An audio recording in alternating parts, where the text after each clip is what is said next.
Всем привет! Вы на канале PsyLife, и тема нашего видео – как реагировать на сплетни за спиной. Практически каждый человек сталкивался с таким явлением, как сплетня, особенно в различных коллективах. Сплетня является неточная или специально надуманная информация, поэтому если коллега делится, что Виктор из отдела продаж получил повышение, это всего лишь новость. А если к этому добавляется, что Виктор не единожды был замечен заместителем директора Валентиной, так что нечему теперь удивляться, то это уже называется сплетня. Бытует мнение, что сплетни разносят только женщины. Но это не так, мужчины тоже охотно любят поговорить в современном мире. И хорошо бы знать, как же реагировать на сплетни, если они появляются за вашей спиной. Первое. Не опровергайте сплетню. Чем больше вы оправдываетесь, тем больше у человека закрадывается мысль, что сплетня является правдой, и вы просто пытаетесь обеспечить себе алиби. Оправдания скорее больше разжигают интерес в другом человеке, и ему все больше и больше хочется узнать, почему же вы оправдываетесь. Что же там такого интересного рассказали коллеги, что вас это так зацепило? Второе. Игнорируйте. Если есть такая возможность, и это происходит только за вашей спиной, то самый простой и безболезненный способ – это никак не реагировать на сплетню. Сегодня вы являетесь центром вселенной у сплетника, и вас пытаются вывести на эмоции, а не получив подзарядки, завтра мишенью сплетника станет кто-нибудь другой.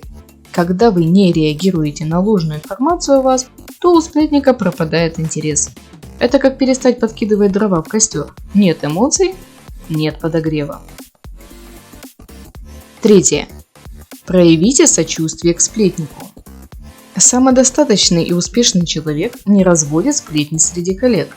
Зачастую сплетни появляются о вас по нескольким причинам. Зависть. Когда вы успешнее другого человека, больше знаете, читаете, изучаете, быстрее запоминаете, а догнать вас практически невозможно, то человек ничего умнее не может придумать, кроме как опустить вас хоть немножко в глазах других людей.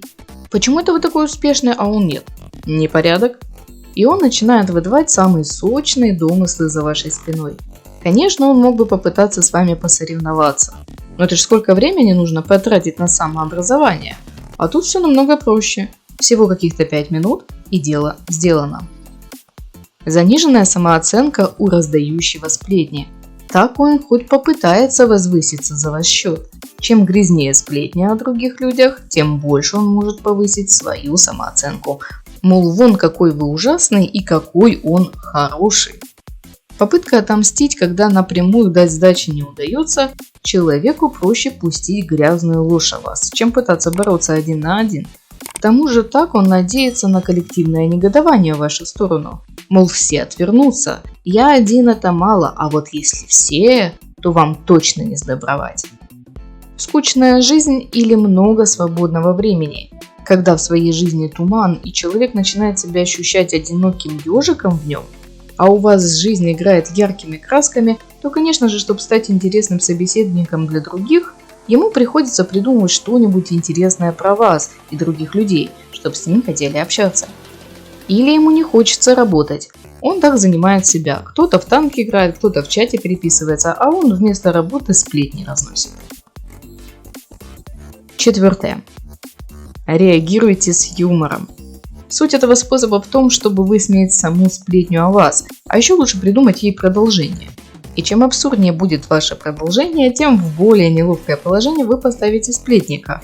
Он просто не сможет понять, почему вас забавляет его сплетня. Ведь он так старался, придумывал, чтобы она выглядела как можно более реалистично. А тут вы пришли и начинаете ломать комедию. Например, ситуация.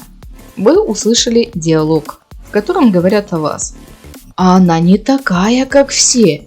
Или он не такой. Он один из этих. В смысле? Что ты имеешь в виду? Ну, свой пол любит. Да ты что? А я не знала. Тут подходите вы к одному из собеседников, желательно не к сплетнику, кладете руку на плечо и говорите с ехидной улыбкой. Ну конечно. А ты что, не помнишь, как мы вчера с тобой? Можно поиграть бровями для пущего эффекта. Человек, на плече которого окажется ваша рука, будет озадачен и яро возмущен. Конечно же, у окружающих, скорее всего, будет недоумение. Если, мол, сплетник сказал правду, да еще и такую пикантную, то почему вы реагируете так положительно? Легко и непринужденно дополняете сплетню о вас. Что же получается? Что сплетник врет? Или это вы ничем не пробиваемый человек? Даже если сплетник и попытается повторно разнести пикантность вашей личной жизни, то вероятнее всего, что коллектив не поддержит эту затею. 5. Дозируйте информацию.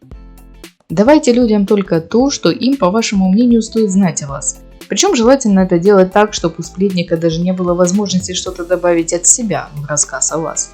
Например, если вы ходите постоянно в кроссовках, так это потому, что вам так удобно, а не потому, что там набито тату в виде бабочки.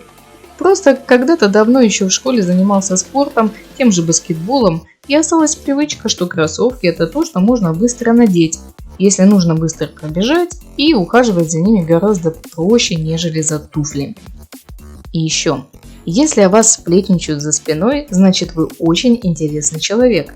Ваша жизнь яркая, а не серая. У вас немного разных людей и интересных событий происходит. Вы интересная личность. А со сплетником не стоит бороться. Вы лишь потеряете время. Лучше его потратить продуктивно на себя и саморазвитие. Да и какая разница, что о вас говорят там за спиной, если вы идете впереди? Если у человека весь день расписан по минутам, то ему просто некогда слушать или разносить знания о чужом белье. А закончить мы хотим 3 цитатами. И если вам будут говорить про меня гадости, верьте каждому слову. Про вас столько наговорили гадостей, что я даже зауважала. Фаина Раневская. О нас думают плохо лишь те, кто хуже нас, а те, кто лучше нас, им просто не до нас. Омар Хайям. Не слушай сплетен о другом, чурайся старых своден. Ни в чем не мирися с врагом, его пример не годен. Чем громче о тебе галдеж, тем умолкай надменней. Не довершай чужую ложь позором объяснений. Борис Пастернак. На этой ноте мы бы хотели закончить наше видео. С вами был канал PsyLife. Если вам видео понравилось, не забудьте поставить лайк и подписаться на канал, если вы еще не подписаны. До скорой встречи. Пока-пока.